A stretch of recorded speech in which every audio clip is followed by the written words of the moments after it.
Hi dear guys, welcome to all of you on tech टकाटक tick टकाटक tech टकाटक। आज के वीडियो में हम ट्रांसफार्मर के बारे में डिस्कशन करने वाले हैं एंड इसमें हम जानेंगे एक्सपेंशन टैंक क्या होता है, मेन टैंक क्या होता है, रेडिएटर्स क्या होते हैं, बुशिंग क्या होती है, अंदर का कोर नरम लोहे का होना चाहिए या फिर सिलिकॉन स्टील का होना चाहिए, वाइंडिंग डबल लेयर की होनी चाहिए या फिर सिंगल लेयर की होनी चाहिए, और एडी करंट क्या होता है। And end of the video हम बात करेंगे लोहा हानि, उष्मा हानि, कॉपर हानि यानी कि लॉसेस ऑफ ट्रांसफार्मर के बारे में। So let's begin. So now सबसे पहले यहाँ पर हम बात करते हैं ट्रांसफार्मर के बारे में। एक्चुअली ट्रांसफार्मर में कोई भी पार्ट घूमने वाला या फिर आवाज करने वाला नहीं होता है, इसलिए ट्रांसफार्मर को स्थिर यंत्र कहा जाता है।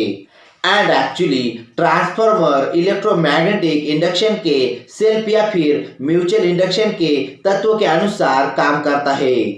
यानी कि जब हम किसी बदलते चुंबकीय क्षेत्र के अंदर किसी कॉइल को रखेंगे तो उस कॉइल के कंडक्टर के द्वारा बदलते चुंबकीय क्षेत्र की चुंबकीय रेखाएं कटने लगती है। तो इस तरह से इलेक्ट्रोमैग्नेटिक इंडक्शन के तत्व के अनुसार उस कॉइल में इलेक्ट्रोमैग्नेटिक फ्लक्स का निर्माण होता है। सो नाउ यहाँ पर हम बात करते हैं मेन टैंक के बारे में। एक्चुअली ये जो मेन टैंक होता है ये पूरा मेटल का बना होता है एंड एक्चुअली ये ऊपर से पूरा खाली होता है। एंड एक्चुअली मेन टैंक में ट्रांसफार्मर के हर एक पार्ट्स को रखा जाता है। एंड एक्चुअली मेन टैंक में मेनली तीन चीजें होती है। एक होता है कोर एंड उसके ऊपर की जाती है वाइंडिंग एंड मेन टैंक में नेथा ऑयल को भरा जाता है, इसलिए मेन टैंक को ऑयल टैंक भी कहा जाता है। सो नाउ यहाँ पर हम बात करते हैं ट्रांसफार्मर के कोर के बारे में। एक्चुअली ये जो कोर होता है यानी कि ये जो बीच का भाग होता है ये अमूमन नरम लोहे का बनाया जाता है। एंड एक्चुअली ये जो कोर होता है इसको काफ़ी सारे इस तरह के ब्लेड्स के पत्तियों को एक साथ चिपका कर बनाया जाता है।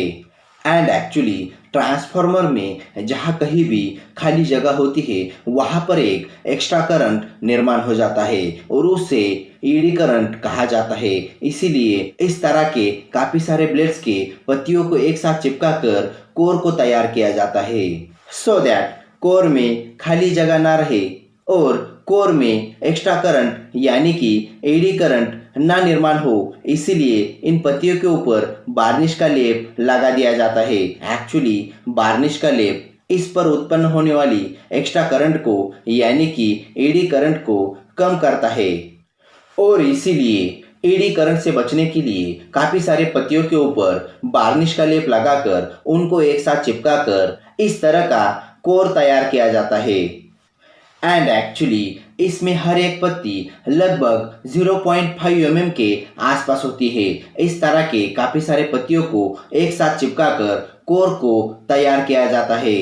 एंड एक्चुअली ये जो कोर होता है इसके ऊपर तांबे के तार की वाइंडिंग की जाती है, यानी कि इस कोर के ऊपर तांबे के तार को लपेटा जाता है। एंड एक्चुअली ये जो वाइंडिंग होती है ये दो लेयर की यानी कि दो परत की होती है। यानी कि एक जो होती है ये बाहर वाली वाइंडिंग और एक होती है ये अंदर वाली वाइंडिंग। इस तरह की दो परत की वाइंडिंग की जाती है। एंड एक्चुअली इन दोनों परत के बीच में एक इंसुलेटर का लेप लगा दिया जाता है। एंड एक्चुअली ये जो इंसुलेटर का लेप होता है वो एक तरह का कागज होता है।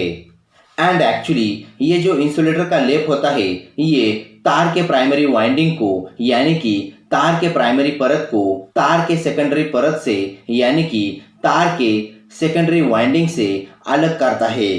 एंड एक्चुअली जिस वाइंडिंग को सप्लाई दिया जाता है उस वाइंडिंग को प्राइमरी वाइंडिंग कहा जाता है। एंड एक्चुअली जिस वाइंडिंग से हम सप्लाई लेते हैं उस वाइंडिंग को सेकेंडरी वाइंडिंग कहा जाता है। तो यहाँ पर एक इम्पोर्टेंट क्वेश्चन आता है कि ये जो दो वाइंडिंग की परतें होती है क्या ये आपस में जॉइंट होती है? तो आंसर है नहीं, ये आपस में जॉइंट नहीं होती। एंड ये वाइंडिंग जो होती है ये कहाँ पर की जाती है? तो एक्चुअली ये जो वाइंडिंग होती है ये कोर के ऊपर की जाती है। एंड ये जो कोर है ये किसका बना होता है? तो एक्चुअली ये जो कोर होता है ये नरम लोहे का बना होता है। एक्चुअली यहाँ पर कोर को बनाने के लिए काफी सारे पत्तियों के ऊपर वार्निश का लेप लगाकर उनको एक साथ चिपका दिया जाता है ताकि एडी करंट ना निर्माण हो। हालांकि नरम लोहे से सिलिकॉन स्टील अच्छा होता है। सो नाउ यहाँ पर इस कोर को उठा के इस टैंक में भर दिया जाता है। सो यहाँ पर जब इस कोर को इस टैंक में भरेंगे और जब ट्रांसफार्मर को चालू करेंगे और जब ट्रांसफार्मर फुल लोड पे होगा तो ये जो कोर है ये गर्म हो जाएगा। एक्चुअली जब हम काफ़ी सारी लोहे की पत्तियों के ऊपर वार्निश का लेप लगाकर उनको एक साथ चिपकाकर कोर को तैयार करके कोर को जब टैंक में डालेंगे तब टैंक में कोर के आजू बाजू में काफ़ी सारी खाली जगह रहती है जिससे ट्रांसफार्मर में एडी करंट निर्माण हो सकता है। एंड एक्चुअली ये जो एडी करंट होता है ये ओरिजिनल करंट का विरोध करता है।